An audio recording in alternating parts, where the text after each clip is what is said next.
So today, what I want to do is I'm going to give you guys a quick demonstration of one thing that I treat in all of my athletes when I check. Any athlete that comes into me that is a lacrosse player, a golfer, a tennis pro, anyone that comes in that has to turn their body from one side to the other, generating power through their torso.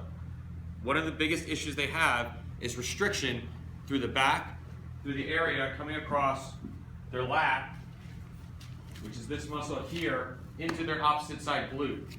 If that area gets tight, if it was normal, you go like that. If it gets tight, they can't come across as much. If you limit your rotation, you limit your power. So one quick test I'm going to do with Laura here is, Laura, can you put your arm straight out? Right, turn to the left for me. She should be able to go all the way to almost 90 degrees. Go to this side. Okay, so for those of you here, limited, correct? You guys can see that? Now this is even limited on that side. Put this foot up there. There you go. Go to that side again. So that side gets a little bit better when we actually engage the glute. Go down. Go to that side. That side gets a tiny bit less. So what we're looking at here is that when she goes, go this way again for me. This lat is getting stretched. This glute is tight, which is limiting her range of motion.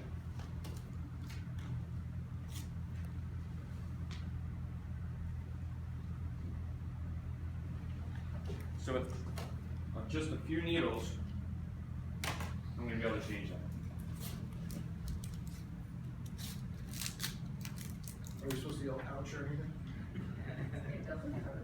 No, I already gave her a numbing agent this morning. I used the fireball that Eric brought in. Strong. Good. Go ahead. Put your hands back up. In this direction. A little bit better. Go the opposite direction.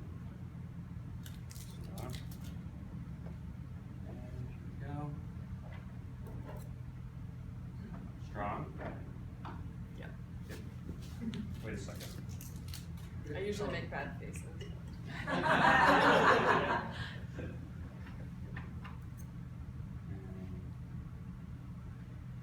Strong there? Yep.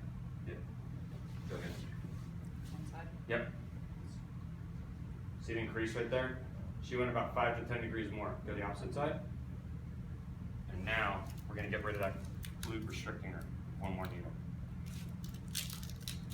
I'll explain all of this, why it works, in 1 second.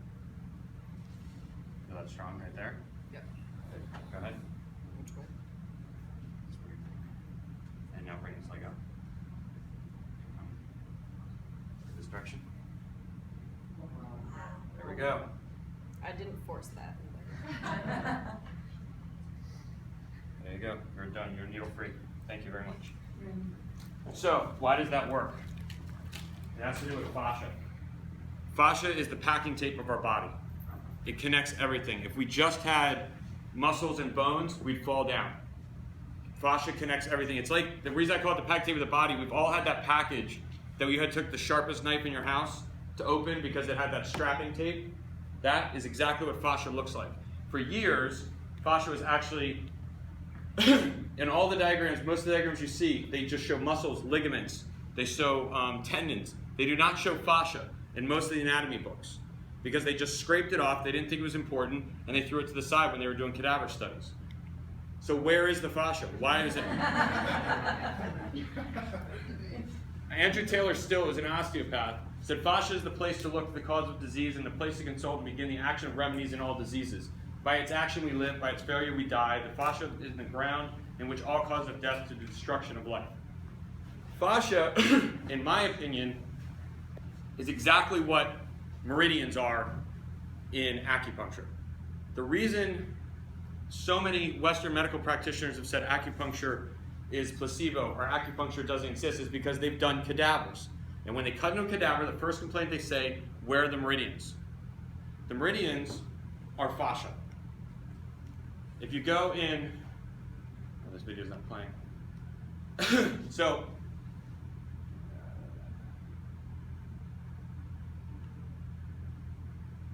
if you look, fascia starts to connect from the outside of the body, and once it goes from the outside, it still connects in through the muscles connects and it pulls as you're going through. That is all fascial connections, but it goes further than that. It actually surrounds and surrounds every single organ in our body. This is very important for understanding the way acupuncture works. If acupuncture, why can I stick a needle in your foot to make your torso change? That's what when I first had acupuncture done, before I ever actually became an acupuncturist when I was in the film industry, I wanted to know why they stuck a needle in my foot and my headache went away. So I started reading books. I started then being cocky and told the acupuncturist, I know why you're putting that needle there. And she said, really? Why? And I told her, and she said, you should read some better books. So she gave me better books and I read them. Acupuncture's been around since about 2500 BC, a little bit before. The American Medical Association started in 1847. Acupuncture is a little bit of jump on medical study.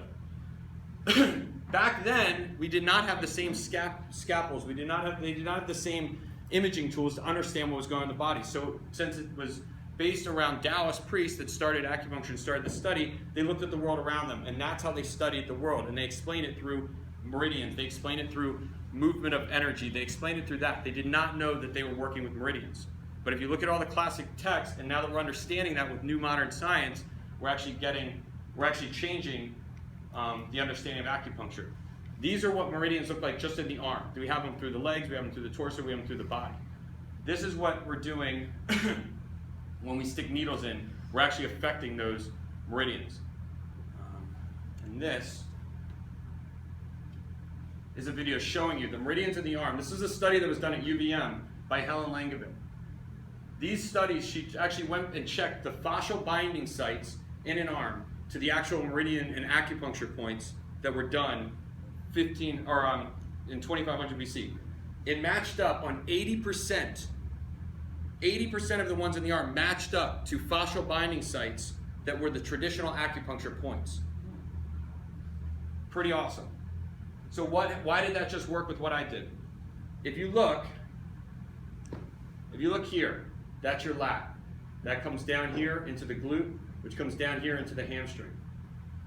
When you're engaging that and you're turning, it's the opposite side that's pulling. When I stick a needle down here in the foot, this is the back, this is the back chain, that's the posterior function line. This is all from Thomas Meyer's Anatomy Trains book that deals with fascia. This comes down, that's one chain that comes across.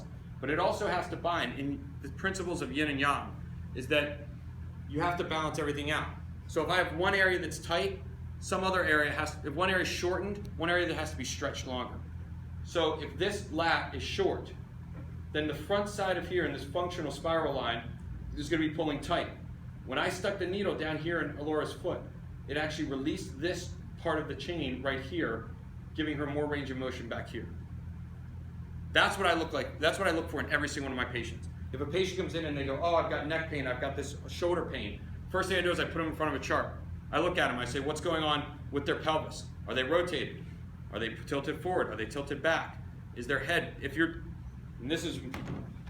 come into me and you're coming forward like this, and you've got a rotation like that, if you walked around life like that, you'd be walking like this. So what happens to the body? It corrects, it comes back. Now you've got a correction in your spine. But now your head would be looking there.